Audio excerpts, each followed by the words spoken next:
Hi hello friends, ಎಲ್ಲರಿಗೂ ನಮಸ್ಕಾರ. ರೇಖಾ ಅಡುಗೆ ಚಾನಲ್ಗೆ ಸ್ವಾಗತ. ಬನ್ನಿ, ಇವತ್ತು ನಾನು ಮಾಡ್ತಾ ಇರೋಂಥ ರೆಸಿಪಿ ಬಂದ್ಬಿಟ್ಟು ಒಂದು ಡಿಫ್ರೆಂಟಾಗಿ ಹೆಸರು ಕಾಳಿಂದ ವಡೆ ಮಾಡೋದು ತೋರಿಸ್ಕೊಡ್ತೀನಿ. ಈ ವಡೆ ತಿನ್ನೋದಕ್ಕೆ ತುಂಬಾ ಚೆನ್ನಾಗಿರುತ್ತೆ, ಕ್ರಿಸ್ಪಿಯಾಗಿ ಒಳಗಡೆ ಸಾಫ್ಟಾಗಿ. ನೀವು ನಾರ್ಮಲ್ ಕಡಲೆಬೇಳೆಯಲ್ಲಿ ವಡೆ ಮಾಡ್ತೀರಲ್ಲ, ಅದೇ ಥರ ಟೇಸ್ಟ್ ಇರುತ್ತೆ. ಯಾರಿಗೂ ಗೊತ್ತೂ ಆಗೋದಿಲ್ಲ ಹೆಸರು ಕಾಳು ಅಂತ. ಅದೇ ರೀತಿ ಮಾಡೋದು ಸುಲಭ. ಇದು ಯಾವ ರೀತಿ ಮಾಡೋದು, ಇದಕ್ಕೆ ಬೇಕಾಗುವ ಇಂಗ್ರೀಡಿಯೆಂಟ್ಸ್ ನೋಡೋಣ. ಇಲ್ಲಿ ನಾನು 1 ಕಪ್ ಆಗೋಷ್ಟು ಹೆಸರು ಕಾಳು ತೊಗೊಂಡಿದ್ದೀನಿ.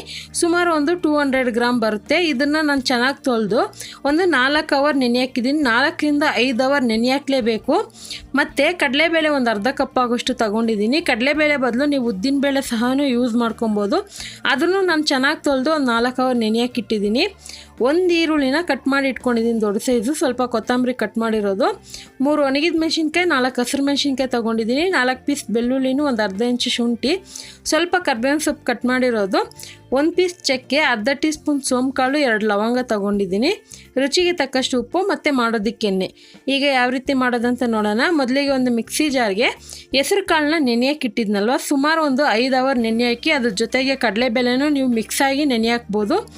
ಸೊ ಇವಾಗ ಫಸ್ಟು ಮೊದಲನೇದಾಗಿ ಒಂದು 2 ಇಡಿ ಹಾಕ್ಕೊತೀನಿ. ಸುಮಾರು ಒಂದು ಅರ್ಧ ಕಪ್ ಆಗೋಷ್ಟು ಹಾಕ್ಕೊಂಡಿದ್ದೀನಿ. ಯಾಕಂದರೆ ನಾವು ಈ ಬೆಳ್ಳುಳ್ಳಿ, ಶುಂಠಿ, ಚಕ್ಕೆ, ಲವಂಗೆಲ್ಲ ಸ್ವಲ್ಪ ಅದು ಪೇಸ್ಟ್ ಆಗಬೇಕಲ್ವ, ಅದಕ್ಕೋಸ್ಕರ ಮುಂಚೆನೇ ಹಾಕಿದ್ದು ಒಂದು ಸ್ವಲ್ಪ ಪೇಸ್ಟ್ ಥರ ಮಾಡ್ಕೊತೀನಿ.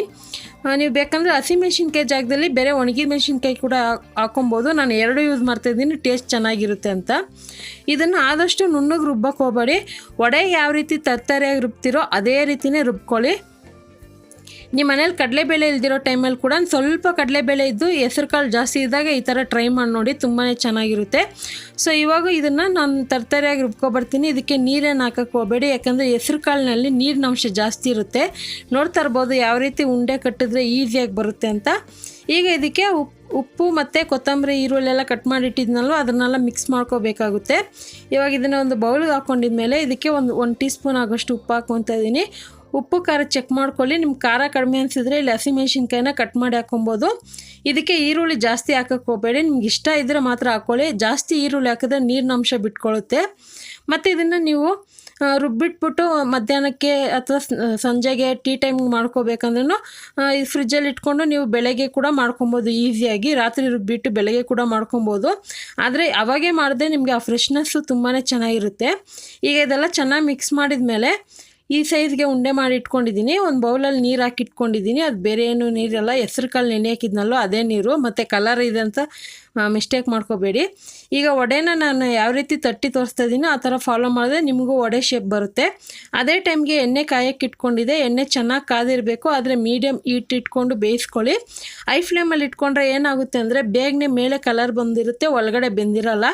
ಸೊ ಅದಕ್ಕೋಸ್ಕರ ನಿಧಾನಕ್ಕೆ ಇದನ್ನು ಬೇಯಿಸ್ಕೊಳ್ಳಿ. ಒಂದು 3ರಿಂದ 4 ನಿಮಿಷ ಅಷ್ಟು ಹೊತ್ತಿಗೂ ಬೇಯಿಸಲೇಬೇಕಿದು. ಕಡಿಮೆ ಉರಿ ಇಡೋದ್ರಿಂದ ಟೈಮ್ ತಗೊಳುತ್ತೆ ಮತ್ತು ಒಳಗಡೆ ಚೆನ್ನಾಗಿ ಬೆಂದಿರುತ್ತೆ, ಅದಕ್ಕೋಸ್ಕರ ಹೇಳ್ತಾ ಇದ್ದೀನಿ. ಈಗ ಇದನ್ನು ಹಾಕಿದ ತಕ್ಷಣ ಯಾವಾಗೂ ಅಷ್ಟೇ ಮಿಕ್ಸ್ ಮಾಡೋಕ್ಕೆ ಹೋಗಬೇಡಿ, ಯಾಕಂದರೆ ಒಂದಕ್ಕೊಂದು ಅಂಟೋ ಚಾನ್ಸಸ್ ಇರುತ್ತೆ. ಅದಾಗಿ ಎಣ್ಣೆಲಿ ಸಪ್ರೇಟ್ ಆಗಬೇಕು.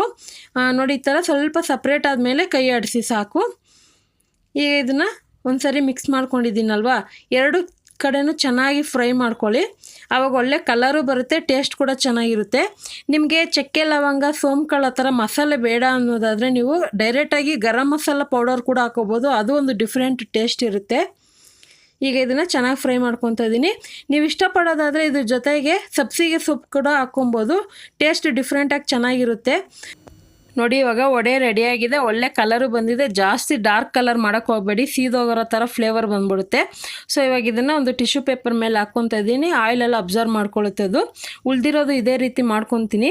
ಎಷ್ಟು ಕ್ರಿಸ್ಪಿಯಾಗಿರುತ್ತೆ ಅಂತ ತೋರಿಸ್ತೀನಿ ವೀಡಿಯೋದಲ್ಲಿ ನೋಡಿ. ನಿಮ್ಗೇನಾದರೂ ಇನ್ನೂ ಸಾಫ್ಟಾಗಿ ಬೇಕು, ಗರಿಗರಿಯಾಗಿ ಜಾಸ್ತಿ ಬೇಕು ಅಂದರೆ ಒಂದು ಸ್ವಲ್ಪ ಸೋಡಾ ಕೂಡ ಯೂಸ್ ಮಾಡ್ಕೊಳ್ಳಿ. ನಾನು ಸೋಡಾ ಹಾಕಿಲ್ಲ, ಆದ್ರೂ ಕ್ರಿಸ್ಪಿಯಾಗಿ ಬಂದಿದೆ. ನೋಡ್ತಾ ಇರ್ಬೋದು ಒಳಗಡೆ ಬೇಳೆ ಕೂಡ ಚೆನ್ನಾಗಿ ಬೆಂದಿದೆ.